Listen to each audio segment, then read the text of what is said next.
Teren should have reported the gesture immediately. Protocol allowed no softness on that point. Any unexplained synchronization during a first-rank diplomatic ceremony, especially one landing within seconds of an orbital anomaly, belonged in the security channel before the applause had time to settle. Instead, he remained beneath the crystal dome with his tablet dark in his hand while the welcome continued in perfect ceremonial order, as though reality had not just shifted half a degree beneath everyone present.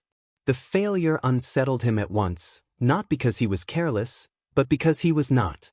His career existed because he noticed the wrong things at the right time and refused to call them harmless simply because they were small. Humanity's admission proceeded without visible resistance. Corridor access. Cultural exchange standing. A voice in the outer council pending a final defense review in 3 cycles. Generous terms, almost suspiciously generous, and the human delegation accepted them with polished gratitude. Ambassador Ilara Thorne thanked the assembly with measured calm, speaking of trust, distance, and the folly of civilizations that met each other through weapons before language. It was elegant, disciplined, impossible to criticize. The chamber responded exactly as it should have. Approval softened the room. Caution eased. Even the harder delegates leaned toward respect. Only Teren's suspicion sharpened. He had expected relief. Species on the edge of recognition always showed relief when the decision broke in their favor. Shoulders dropped. Hands loosened. Breathing changed. The humans showed satisfaction, yes, but not release. Not one of them looked like someone whose fate had just been placed in kinder hands. They looked like people watching a schedule keep its promise. By custom, the delegates moved into the inner observatory, where the sanctuary glass opened over the dead world below in a sweep of darkness laced with silver storms. Music drifted through the vaulted chamber. Service alcoves unfolded quietly. Conversations split into smaller, softer currents. The place where real diplomacy began after the speeches ended. Teren preferred receptions to ceremonies. Public proceedings were architecture. What came after was anatomy. He found himself near a human attaché named Jonah Mercer, listed on the summit slate as a cultural liaison and archive specialist. Mercer was young for a primary delegation, broad-shouldered, relaxed, and dangerously easy to like. Within moments he had an archivist laughing over the absurdity of human music and a senior delegate examining a tiny paper notebook he had produced from inside his formal coat. The exchange was casual, warm, disarming. Too disarming. Teren watched the room loosen around him and disliked how deliberate it felt. Mercer noticed him without looking. "Analyst Vale," he said, lifting a cup from a passing tray as if the meeting had already been arranged. "You look like a man who has never trusted coincidence." Teren accepted the cup on reflex. "Only patterns." Mercer smiled, and for the first time it did not reach his eyes. The observatory glass shimmered with a faint diagnostic ripple. Most guests ignored it. Mercer did not. Neither did Teren. Then the human glanced not at the stars beyond the glass, but at the reflection behind it, as if checking the room for someone who had just arrived, and Teren knew with sudden, icy certainty that the ceremony had not ended anything at all. It had merely confirmed that whatever the humans came prepared for was already here. Teren did not follow Mercer immediately. Instinct told him to. Training told him not to make decisions in the first seconds after fear sharpened into theory. Fear rushed. Analysis arranged. He remained at the rail until the diagnostic shimmer vanished from the observatory glass, until the music resumed its low ceremonial drift, until the delegates nearest him returned to speaking in the softened tones of people who believed the day had gone well. Only then did he set down the untouched cup and leave the reception through the Eastern Archive corridor, walking at the measured pace expected of a summit analyst whose thoughts belonged, at least outwardly, to paperwork. Orith Prime's archive lattice recognized his credentials without question. Behavioral oversight had become more fashionable in coalition diplomacy after the Vale collapse, and Teren's office had benefited from that fear. He entered the lower repository alone and began where procedure required: summit logs, seating maps, atmospheric diagnostics, corridor movement, shield fluctuation reports, biometric snapshots of the attending delegations. The ceremonial power ripple appeared first as a minor fault in the threat grid, A momentary drop in one quadrant of the sanctuary's adaptive defense shell. Small enough to dismiss. Precisely the sort of thing technicians filed and forgot. Yet layered against the biometric record, it became less small. 3 of the human delegates had looked up before the warning pulse crossed the chamber. Not after. Before. Ambassador Thorne had completed a sentence without stumbling, but her pulse had slowed rather than spiked. Mercer, standing 23 meters away near the northern alcove, had shifted his stance by half a pace in a direction that opened his line of sight to both main exits. None of it was dramatic. That was the problem. Panic made noise. Preparation made corrections. He widened the search. Human diplomatic records filled the screen in disciplined abundance. Transport declarations. Medical transparency packs. Cultural indexing. Language trees. Environmental adaptation summaries. Every request the Coalition had made of them, they had answered with unnerving speed and polished completeness. Their openness did not feel naive. It felt curated by people who understood exactly which truths made others comfortable. Teren moved past diplomacy and into continuity records, then strategic doctrine, then pre-contact military scholarship that Earth had voluntarily released during accession review. There, at last, the deeper pattern began to show. Humanity did not describe security. He replayed the public feed from the beginning. Her speech remained flawless. The room remained serene. But now that he knew where to look, small corrections emerged from the human delegation like hidden ink warming under light. The science advisor nearest the central aisle had stopped blinking for 4 full seconds. The secondary translator had adjusted an earpiece that contained no active audio channel. Mercer, in the rear line, had shifted his weight to the balls of his feet with the unconscious economy of someone who expected motion. They had not reacted to the chamber. They had reacted to information from somewhere else and then chosen not to show that they had reacted. A sensible analyst would have escalated at once. Teren stood instead, crossed to the room's darkened window, and watched his own reflection hover over the library stacks while his thoughts organized themselves around a possibility too large to approach head-on. If the humans had arrived expecting some hidden variable inside Coalition space, then their composure was not merely confidence. It was contingency. If the outer mass echoes were connected, then the ceremony had been monitored by something positioned well beyond declared human approach lanes. And if that were true, then humanity had come to its own admission summit with support close enough to matter and quiet enough to remain invisible. His first decision was cautious.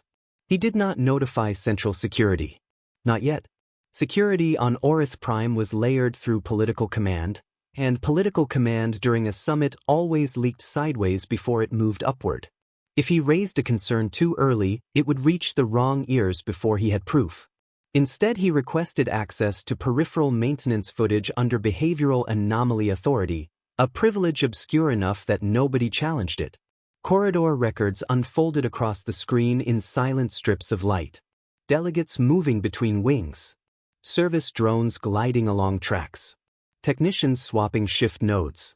Half an hour after the ceremony, Jonah Mercer appeared alone in a restricted maintenance passage 3 sectors below the observatory. He had no access reason to be there. He was smiling at a service engineer while the two of them examined a wall console. The engineer laughed. Mercer said something the archive cameras could not hear.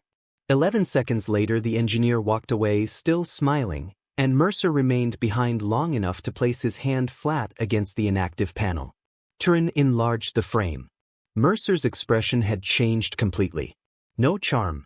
No conversational warmth. Just a tension so focused it felt almost severe. The panel beneath his hands stayed dark. A second later, the corridor lights dipped by 1 fraction and returned. Mercer withdrew his hand, restored the easy looseness to his posture, and left. The maintenance log for that panel showed no access event. Teren exhaled slowly, realizing only then that he had been holding his breath. By 3:06 sanctuary time, he had built a private file deep enough to become dangerous. Mass echoes outside official range. Human reaction ahead of visible warning. A diplomat in a maintenance corridor touching systems that recorded no contact. None of it was enough by itself. Together it formed the outline of a question he could no longer contain inside procedure. He needed direct confirmation from someone who might slip before deciding to lie. The easiest target should have been a junior human aide. Instead he found himself heading back toward the upper galleries, toward the one person on the delegation who made controlled ambiguity look effortless. The observatory had thinned by then. Most delegates had retired to suites or private dining alcoves. The dead world below rolled in darkness beyond the eastern aperture, silver storms dragging long luminous scars across the surface. Jonah Mercer stood alone near the glass, one hand in his pocket, the other holding that same absurd paper notebook as though paper belonged naturally in a station built from stone, alloy, and coalition caution. He did not turn when Teren approached. "You took longer than I expected," he said. That stopped Teren cold. Expected for what? Mercer glanced at the notebook, then closed it with a soft snap. To notice that the summit ended twice tonight. Once for everyone else. Once for us. For a moment Teren said nothing. Every prepared question dissolved. The humans saved him the effort. "You're deciding," Mercer went on, still facing the glass, "whether what you found means we came here planning a betrayal, or whether it means we came here afraid someone else already had." "And which is true?" Teren asked. Mercer finally turned. Whatever lightness usually lived in his expression was gone. In its place was something steadier and far more difficult to read. "That," he said quietly, "depends on whether your coalition still controls what's moving toward the station." The silence after Mercer's answer did not feel empty. It felt occupied, as if the station itself had leaned in to hear what Teren would do next. Beyond the observatory glass, the dead world turned in slow majesty beneath silver storm veins that looked decorative from a distance and violent from any honest scale. Teren had spent enough years in diplomatic infrastructure to understand how fragile serenity really was. It was never the absence of danger. It was danger successfully delayed. Whatever was moving toward Orith Prime, Mercer's tone made one fact brutally clear. Delay was ending. Teren forced his voice back under control. "You're saying there's an unauthorized approach vector inside coalition space." "I'm saying," Mercer replied, "that your outer sensor spine has been fed a story it was meant to believe. One object becomes static. Static becomes lensing. Lensing becomes maintenance noise. You only notice the pattern if you assume someone is using your caution against you. And humanity assumed that before you even arrived." Mercer's eyes held his for a fraction too long. Humanity assumed someone would test the perimeter during the ceremony because that's when institutions are most vulnerable to their own self-image. Everyone wants the moment to mean what it was designed to mean. That makes them slower. The answer hit harder than Teren wanted it to. Because it was true. The summit had been constructed around symbolism, reassurance, and the public performance of stability. Security remained strong. But it had been shaped to protect the ceremony, not interrogate its emotional logic. Any threat arriving through ambiguity rather than force would gain precious minutes, simply because no one wanted to be the first to stain the page with alarm. Teren almost hated Mercer for understanding that so quickly. He hated his own admiration more. "Who is it?" he asked. Mercer looked back toward the glass. "If I were certain, I wouldn't still be standing here." "Not good enough." Teren stepped closer. "Then tell me what you are certain of." Mercer's answer came without hesitation. "The signal signature is masking distributed mass, not a single vessel. Whatever's out there is running dark in formation and using your sanctuary's own shield harmonics to bury its approach. The first pulse during the ceremony wasn't a scan. It was timing confirmation. Someone wanted to know whether the station would react publicly. And when it didn't? They kept coming." Teren felt cold settle deeper in his spine. Why would they wait until now? Because now the coalition has publicly welcomed a new member whose strategic status isn't settled, whose defense review hasn't concluded, and whose alliances remain politically symbolic rather than militarily binding. That makes this station a message target. Mercer paused. Or a capture target. Or both. Teren's mind began arranging possibilities faster than his pulse could keep up. A third-party strike timed to embarrass the coalition. A factional test from within the coalition itself. A provocation designed to measure human response under ambiguous legal conditions. None of them were acceptable. All of them were plausible. He turned toward the corridor. "Come with me." Mercer did not move. "To security?" "To the command lattice." "That would be a mistake." Teren stopped. "You don't get to say that and remain vague." "No," Mercer said evenly, "I say it because the wrong people already know enough. If this is what I think it is, there are watchers inside your chain. The approach only works this clean if somebody with internal architecture access has been shaping the blind." That landed with the force of physical impact. Teren had been inching toward the idea. Hearing it aloud made it worse. Internal compromise turned threat into theater. It meant the sanctuary's visible calm might already be curated by hands invested in keeping it calm just long enough for something irreversible to happen. It also explained Mercer in the maintenance corridor, the dark panel, the unlogged contact. "You were checking whether the blind had been widened," Teren said. Mercer gave a small, humorless smile. "But you really did notice everything. And someone changed your sensor interpretation priorities 12 hours before the summit vote. Not enough to trip audit alarms. Just enough to lower sensitivity to low-emission distributed mass at long range." Mercer's face hardened. That wasn't routine maintenance. Teren's thoughts jumped instantly to access clusters, supervisory rings, factions with authority to touch the sanctuary's defensive translation layers. Too many names. Too many politics. Too little time. The observatory lights dimmed. Not dramatically. Not enough to trigger panic. Just a brief, almost intimate reduction that turned the delegates still lingering in the gallery into softened silhouettes against the glass. Music stuttered. Somewhere distant, a door seal cycled twice in quick succession. Then the lights returned. Both men looked up at once. Mercer exhaled through his nose. "There it is." Teren's tablet vibrated. A priority notice flashed from Lower Systems Administration. Localized fault in thermal regulation, sectors 6 through 9. Cause undetermined, technicians dispatched. Normal wording. Controlled wording. The kind designed to prevent spread. A second alert arrived before the first disappeared. Internal shuttle lock on ring transit spine. Temporary suspension of movement between residential and command sectors. Mercer was already moving. Teren caught his arm. "Where?" "Not away," Mercer said. "That's the point. Whoever shaped the blind is starting small because they need confusion before they need force. Thermal fault, transit lock, maybe communications lag next. If command treats each interruption as unrelated, they'll build themselves a maze." Teren released him and followed at once. The corridor outside the observatory had shifted tone without visibly changing. 2 service drones sat idle where they should have been in motion. A junior functionary stood at a wall terminal with the fixed expression of someone reading 3 contradictory instructions at once. Farther down, a pair of security officers moved quickly toward the ring lifts, trying to look calm enough not to alarm the few remaining guests. The sanctuary's design favored grace over urgency.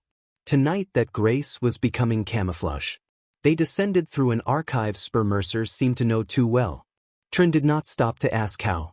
As they moved, more notifications hit his tablet in clipped official language. Communications latency on secondary channels, air pressure calibration issue in one docking sleeve, elevator routing error now under review. Individually harmless. Collectively wrong.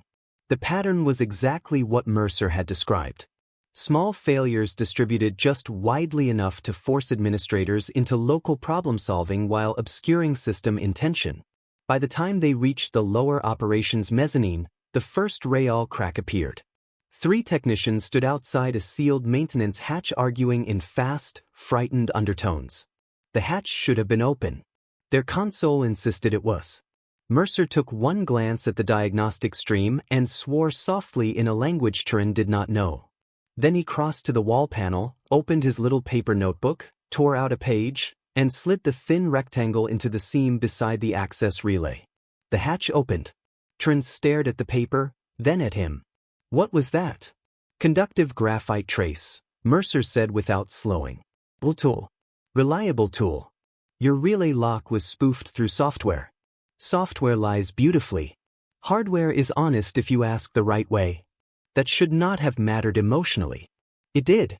In the middle of a station folding into elegant disorder, the primitive simplicity of the trick felt almost obscene. Not because it was crude, but because it worked. Teren followed him through the hatch into a service spine where the air was cooler and the station's public polish vanished behind. Exposed conduits and maintenance ribs. At the end of the spine waited the first undeniable sign that this was no cascade of accidents.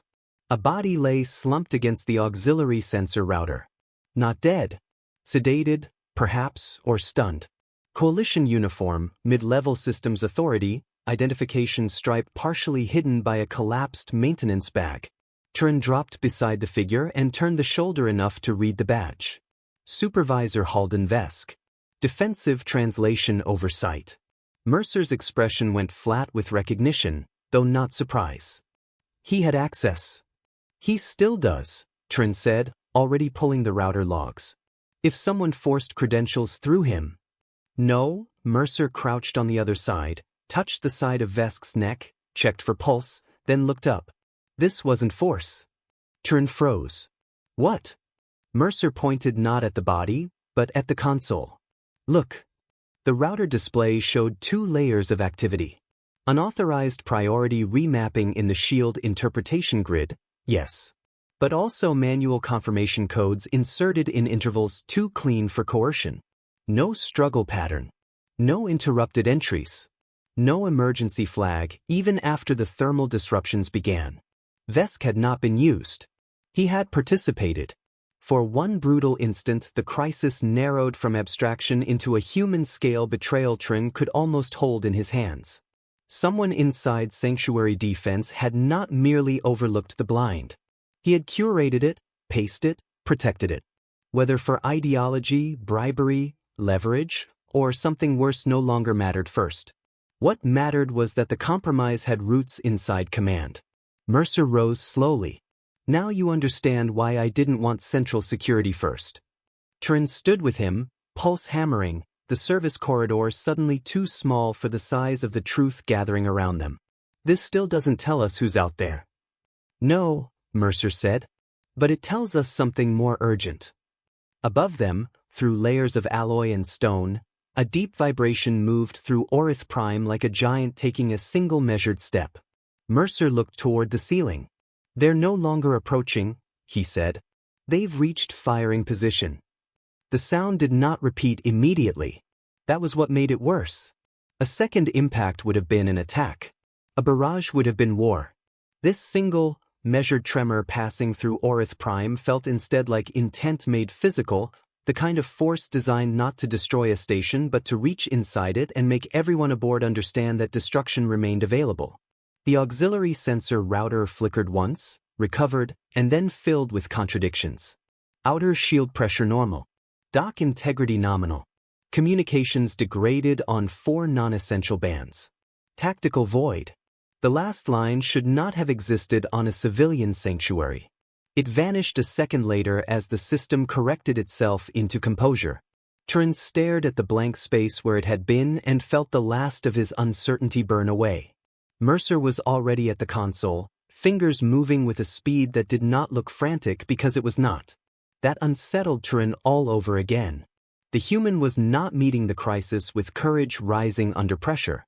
He was operating in a mental landscape pressure had already prepared. Calm, Teren realized, was not an emotional achievement for him in this moment.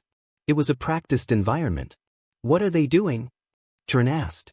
Mercer pulled up 3 shield harmonics and overlaid them against the sensor spine's false interpretation map. Knocking, he said. Not on the station. On the blind around it. His jaw tightened as the patterns aligned. They're pulsing the same concealed formation through different angular offsets. Whoever's outside wants someone inside command to know they've arrived and still not trigger a full defensive declaration. Teren felt the meaning hit in layers. A coordinated handoff. Or a coercive demonstration. Mercer looked at him. Either way, this wasn't built to end with a secret. It was built to force a choice. A station-wide tone rolled softly through the service spine. Not an evacuation alarm but an advisory signal requesting that delegates remain near their assigned quarters while technical irregularities were assessed. Controlled language again. Measured, careful, dishonest. It confirmed the compromise more clearly than any confession could have. Someone with authority still believed narrative control mattered more than operational truth. Teren straightened. Then we stopped letting them own the narrative. He expected Mercer to argue, to insist on another hidden route, another private verification. Instead, the human studied him for half a second and gave a small nod that felt less like agreement than recognition. Good, he said. Then we do it fast. They left Vesk unconscious beside the router and moved upward through the maintenance lattice, bypassing stalled lift trunks and rerouted security corridors that now made sense in the ugliest possible way. The sanctuary's internal failures had not been random friction. They had been choreography. Movement delays between residential and command sectors. Communication lag just inconvenient enough to isolate one office from the next. Thermal faults to pull technicians out of position. Everything designed to ensure that by the time the truth reached Central Command, it would arrive as rumor colliding with protocol rather than evidence reaching decision. The architecture of Sabotage was suddenly visible everywhere once Teren knew what shape to look for. At the mezzanine junction they encountered the first armed resistance, though resistance wore the wrong face. 2 internal security officers stood before the command access iris, shock carbines held low in the performative posture of people claiming to preserve order. Their expressions changed the instant they saw Mercer beside him. Not surprise. Calculation. One of them touched a wrist relay too quickly. Mercer moved before Teren finished registering the motion. It was brutally simple. 1 step inside the line of aim, 1 strike to the relay wrist, a pivot that turned the officer into his partner's weapon path. A second movement so compact Teren barely understood it until both carbines clattered across the deck. Neither officer was dead. Neither was meaningfully capable of stopping anyone. Mercer caught one as he fell, lowered him without noise, and looked up with a composure that made the aftermath more frightening than the action itself. Teren crossed the distance, took the lead officer's access seal, and did not let himself think about how easily the human had done it. I had to wait. Fear had to wait.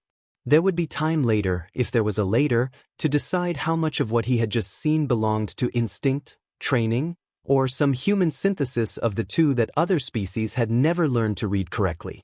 For now he pressed the captured seal to the iris. The door dilated. Command was not in panic. It was in paralysis polished to look like administration. Holographic panes floated above the central well showing fragmented data sets, incomplete shield maps, docking inconsistencies, and advisories drafted in 6 diplomatic tones but not yet transmitted. Senior officials clustered in hard-lit islands of authority, arguing not about what was happening but about what they were permitted to call it. And at the center of that hesitation stood Director Sel Varen, Chief Civilian Coordinator for Summit Security, speaking into a secure channel with the rigid concentration of a person trying to maintain a story under pressure. Teren did not slow. Cut the channel. Varen turned, startled less by his arrival than by the certainty in his voice. Analyst Vale, this sector is restricted. It was restricted an hour ago. Now it's compromised. That rippled outward. Heads turned. Screens shifted. Mercer remained half a step behind him, silent, which somehow gave his presence even more force. Teren lifted his tablet and through Vesk's router logs, the remapped shield priorities, the corridor footage, the access layer deviations, and the outer mass pulse overlays into the central display field in a cascade of hard evidence too dense to dismiss individually. The room changed as only institutional rooms can change when private doubt becomes public fact. Postures hardened. Breathing altered. A few faces went pale. One systems deputy whispered a denial before the final data stream even finished rendering, which told Teren more than the denial itself. Varen's expression held, but only by narrowing. This proves unauthorized manipulation. It does not prove external hostile intent. Mercer laughed once, softly, without amusement. It made half the room look at him instead. Teren stepped into the silence before Varen could recover it. Then ask why internal security was waiting at the command iris to deny my entry while outer sensor interpretation was being rewritten by a defense supervisor now lying unconscious beside an auxiliary router. He let that land. Or stop pretending uncertainty is the same as innocence. Varen's eyes flicked to Mercer, and there it was at last. Not confusion, not mere irritation, but awareness. They knew each other's kind of knowing. Whatever private assumptions had shaped the night, the director had not expected them to arrive in the room together. Human involvement is clearly a factor, Varen said carefully. Your presence in restricted infrastructure. My presence, Mercer cut in, is the only reason your blind failed before first breach.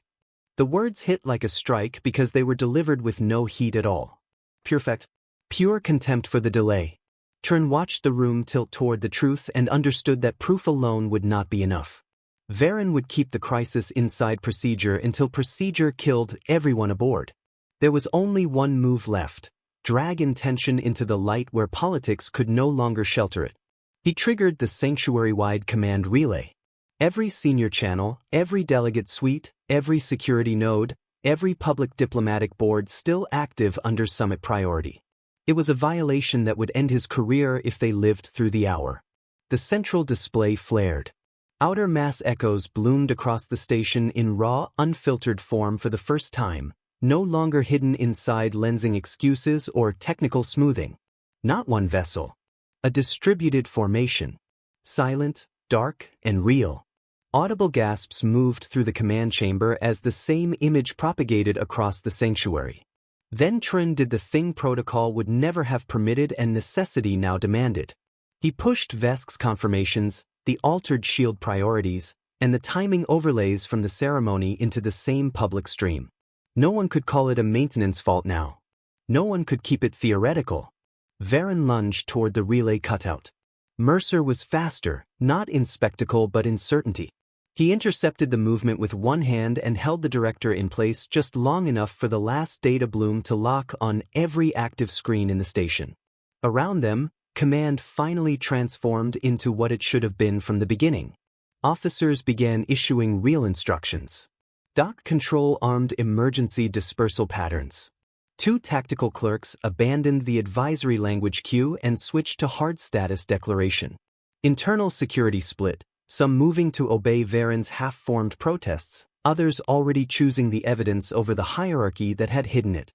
And in the middle of that fracture, the outside force changed behavior. The next pulse hit the shield's broadside. Not enough to penetrate. Enough to light the entire station in a white-blue flare that turned every display into a negative image for one blinding instant. When vision returned, the concealed formation had broken quiet. Dark signatures unfolded into war geometry across the tactical field, angular and predatory, each one now too close to ignore. The room held a collective breath. Then, on the primary hail band, an encrypted signal resolved and opened without waiting for permission. A voice entered command, cold, composed, and suddenly much smaller in power than it had likely expected to feel.